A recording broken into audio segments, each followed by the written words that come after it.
You know what I mean? I have to keep going for them. But then also, you have to teach your kids how to deal with grief. And they're going to watch how you deal with it. Preach. So I read books about it. How do I talk to my kids about it? How do I understand it?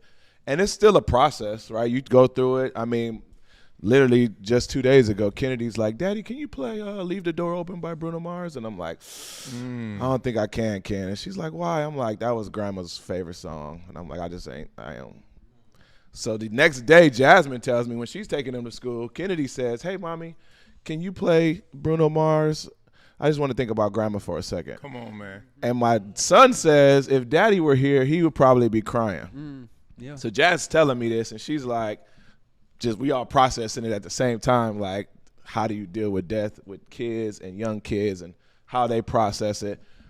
But it's a journey, man, and I think if you have kids, that truly helps you get through it. Because if not, then it's almost like, especially at a young age, my parents were young. I lost both 69, both of them were.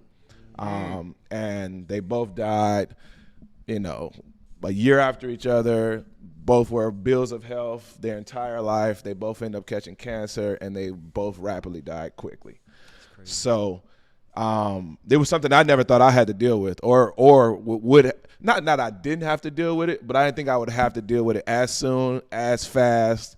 And, kind of proud of myself for how I deal with it, but I don't think it stops, man. I think you deal with it every single day, dude. And, I think talking about it helps. I think having these conversations helps. Yeah. But grief is a real thing, man. I think ignoring it helps me.